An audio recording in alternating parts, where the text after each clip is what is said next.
नमस्कार दोस्तों, 19 चैनल में आपका स्वागत है। और आज आप इस वीडियो में 19 इंग्लिश का 427वें दिन की क्लास को देख रहे हैं। दोस्तों, इस वीडियो में जो है बहुत सारे महत्वपूर्ण फ्रेजेस को लिया गया है जो कि आपके लिए और आपके अगर इंग्लिश में लिखना सीखना चाहते हैं या बोलना सीखना चाहते हैं तो बहुत ही इंपॉर्टेंट हो जाएगा। तो ये है दोस्तों फ्रेज। जी हाँ दोस्तों, फ्रेज। और ये आप देखेंगे कि बहुत इम्पॉर्टेंट फ्रेज को जो है शामिल किया गया है। तो सबसे बात पहले करेंगे दोस्तों, अगर आप नए हैं तो चैनल को सब्सक्राइब कीजिए घंटे को आने वाले वीडियो के लिए। वीडियो पसंद है लाइक और शेयर जरूर कीजिएगा। अगर आसानी से पढ़ना सीखना चाहते हैं, बोलना सीखना चाहते हैं या लिखना सीखना चाहते हैं तो बस एक ही उपाय है और इसका नाम है ओमनी सेट इंग्लिश, जिससे आपके सारे डाउट जो है, बेसिक डाउट जो है दूर हो जाएंगे और जो भी समस्या है वो दूर होने वाली है। तो दोस्तों सब कुछ चूँकि एक छत के नीचे है, चाहे राइटिंग की बात की जाए या स्पोकन यानी कम्युनिकेशन की बात, देखिए दोनों स्किल है। लिखना मात्र लिखने से नहीं होता है, शुद्ध लिखना बहुत इंपॉर्टेंट होता है। बोलना सिर्फ बोलने से नहीं होता, शुद्ध बोलना बहुत इंपॉर्टेंट होता है।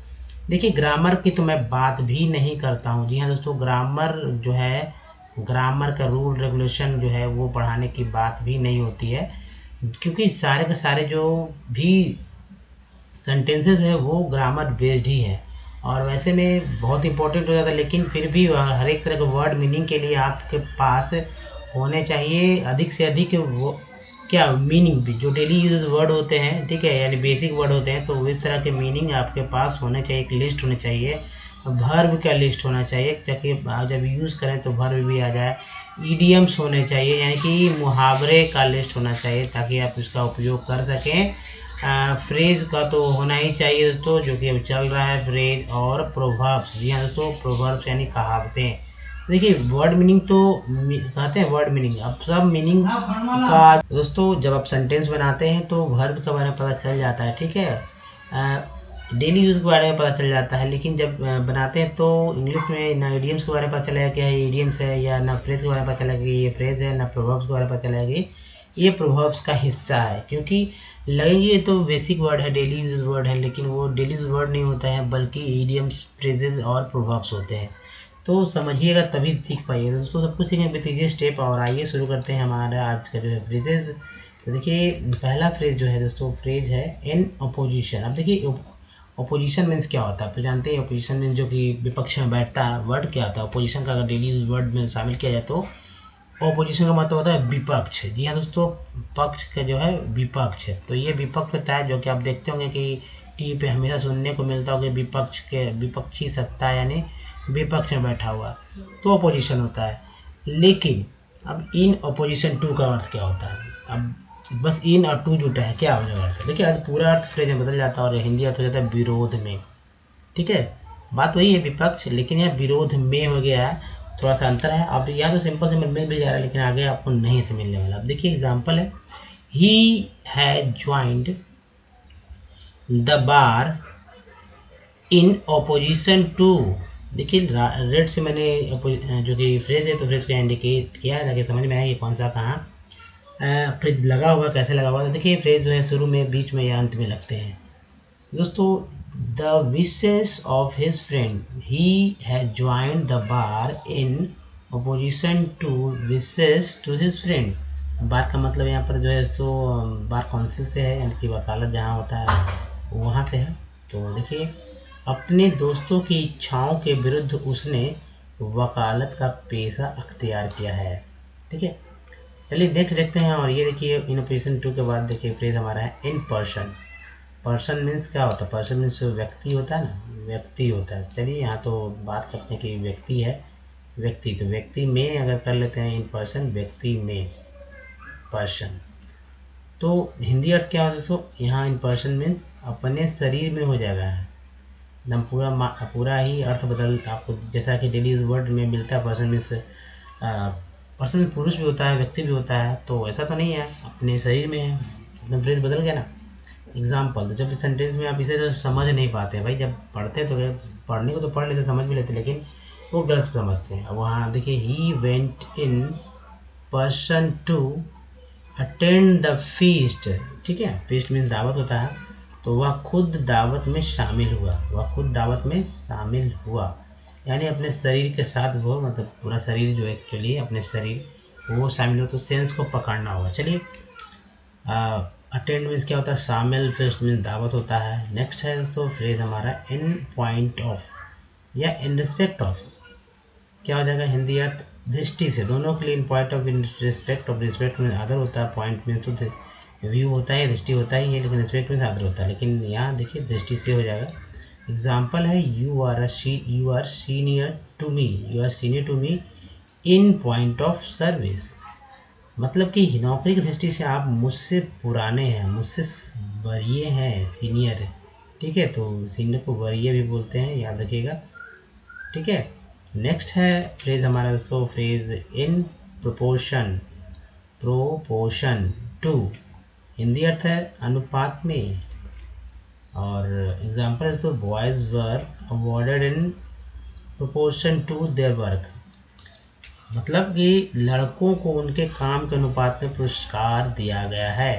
अब जैसे यहाँ पर रहता है कि boys were punished in proportion their guilty, ठीक है, वर्क गिल्टी, तो इसका मतलब हो जाता है कि दोस्तों कि लड़कों को उनके अपराध के अनुपात में दंड दिया गया। तो सेंटेंस को आप बदल बदल के बना सकते हैं, जैसे कि मैंने बताया कि the boys were awarded in proportion to their work, दूसरा सेंटेंस बना सकते हैं boys were punished in proportion to their guilt, ठीक है, गिल्ट, ठीक है। अब चलिए नेक्स्ट पे बात करते हैं, तो और नेक्स्ट फ्रेज हमारा है प्रोपोर्शन के बाद, लेकिन देखिए ये तो है वह इसका सेंटेंस लड़कों को उनके काम के अनुपात में पुरस्कार दिया गया, जब दूसरा सेंटेंस मैंने जो बोला उसका मतलब लड़कों को उनके अपराध के अनुपात में दंड दिया गया, मतलब देखिए सेंटेंस को ऐसे चेंज किया गया है। यहाँ पर बस यहाँ पर क्या हो गया दोस्तों, पनिश कर दिया मैंने, तो बस देख लीजिए क्या कि बोलने और लिखने में थोड़ा सा तो अंतर हो ही जाता है, पनिश, पनिश, और यहाँ पर देखिए मेंट,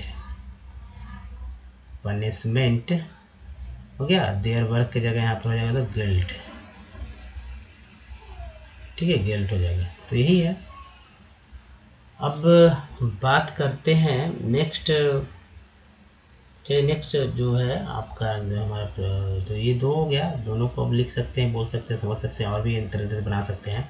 इन्फॉर्मेशन का फ्रेज हमारा नेक्स्ट है इन प्रोस्पेक्ट ऑफ, हिंदी अर्थ है तो आशा में, और एग्जांपल है फार्मर इनकर डेब्ट in prospect of the coming harvest, अगली फसल की आशा में, देखिए यह ना आशा में, अगली फसल की आशा में किसान कर्ज लेते हैं, ऐसा तो होता ही है दोस्तों, सरकार हमेशा माफ भी करती है। फ्रेज जो है हमारा है इन परसुएंस ऑफ, हिंदी अर्थ है सिद्धि के लिए। नेक्स्ट एग्जाम्पल है दोस्तों ही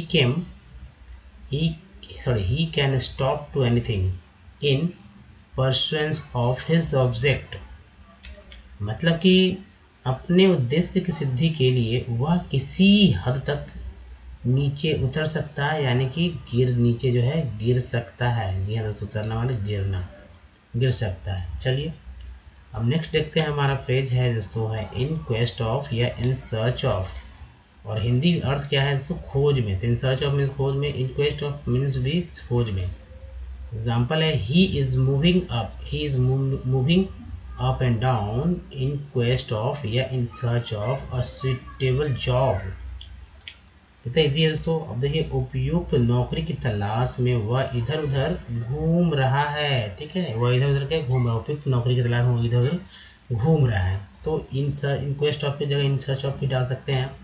नेक्स्ट फ्रेज है दोस्तों हमारा इन्स एंड आउट्स, हिंदी अर्थ है बाहरी भीतरी सभी बातें। एग्जाम्पल है दोस्तों I know all the ins and outs this matter, बहुत ईजी है, बहुत ही सिंपल सेंटेंस है, इसे हमेशा आप अपने याद रखेंगे तो सभी कुछ बोल पाएंगे दोस्तों। अब देखिए मैं इस मामले की सारी बातें जानता हूँ, यानी मैं इस मामले की बाहरी और भीतरी सभी बातें को जानता हूँ, बात वही है दोस्तों, सेंस भी पकड़ना है, याद रखिएगा। द फ्रेज है in spite of, not with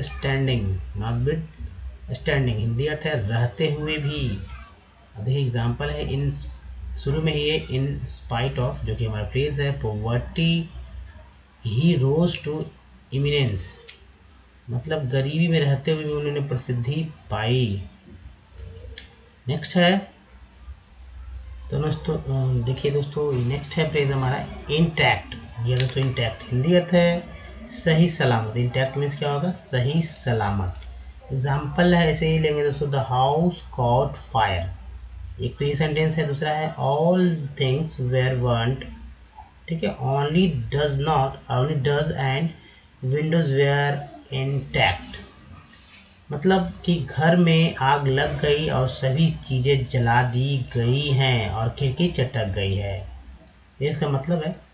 फिर नेक्स्ट देखते हैं, और नेक्स्ट हमारा दोस्तों phrase in the event of, Hindi अर्थ है अवस्था में। एग्जाम्पल है he has enough money to live upon in the event of his dismissal. Hindi अर्थ है चलिए उसका मतलब है एग्जाम्पल का, नौकरी से बर्खास्तगी की अवस्था में उनके पास अपने भरण पोषण के लिए प्रचुर धन है, ठीक है। नेक्स्ट है हमारा फ्रेज हमारा है इन द ग्वेस ऑफ। हिंदी अर्थ है वेश बदलकर, जी हाँ दोस्तों, वेश बदलकर। और एग्जाम्पल है the king roamed about in the guys of a monk. Monk मतलब समझते हैं, या सन्यासी वेश, जो बौद्ध धर्म से रिलेटेड रहते हैं उनको मॉन्क बोलता है, सन्यासी वेश को। तो सन्यासी वेश में राजा इधर उधर घूमता था। नेक्स्ट है फ्रेज हमारा इन द फेस ऑफ या in the teeth of. Hindi अर्थ है प्रतिकूल, विरुद्ध, प्रतिकूल विरुद्ध। और एग्जाम्पल है दोस्तों, he achieved success in the teeth of difficulties, यानी कि कठिनाइयों के विरुद्ध उन्होंने सफलता प्राप्त की। अब ऐसा बहुत ही लोग मेहनत करके पा सकते हैं, जो मेहनती हैं वो तो पाएंगे ही। चलिए नेक्स्ट है दोस्तों, तो आप भी सीख सकते हैं, कठिनाई के विरुद्ध भी आप इंग्लिश को अच्छी तरह सीख सकते हैं, सफलता आपको मिलेगी जरूर एक दिन। तो मेहनत करते रहिए, हमारी शुभकामना आपको साथ है दोस्तों। अब चलिए नेक्स्ट जो हमारा पूरा फ्रेज को एक साथ देख लीजिए, कॉपी पे लिख लीजिए ताकि आप यूज़ कर सकें। इन अपोजिशन टू, क्या वो हिंदी, विरोध में। नेक्स्ट है इन पर्सन, अपने शरीर से। इन पॉइंट ऑफ या in search, in respect of, ये क्या है, दृष्टि से। नेक्स्ट है इन प्रोपोर्शन टू, अनुपात में। इन प्रोस्पेक्ट ऑफ, आशा में, यह दोस्तों आशा में। नेक्स्ट है इन परसुएंस ऑफ, सिद्धि के लिए। नेक्स्ट है इन क्वेस्ट ऑफ या इन सर्च ऑफ, खोज में। नेक्स्ट है इन्स एंड आउट्स, बाहरी भीतरी, यानी सभी बाहरी भीतरी सभी बातें या सारी बातें। नेक्स्ट है in spite of, not with standing, रहते हुए भी, याद रखिए रहते हुए भी। नेक्स्ट है इंटैक्ट, सही सलामत। नेक्स्ट है इन द इवेंट ऑफ, अवस्था में।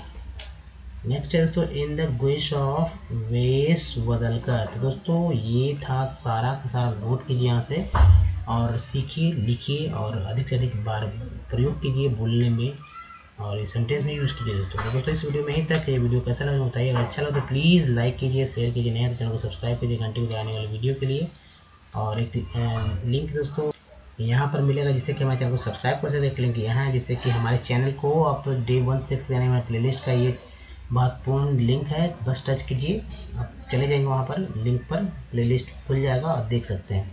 कुछ प्रीवियस वीडियो यहाँ और यहाँ देख सकते हैं। तो दोस्तों धन्यवाद, थैंक वॉचिंग, मिलते हैं तो फिर ध्यान रखिए, थैंक वॉचिंग, धन्यवाद।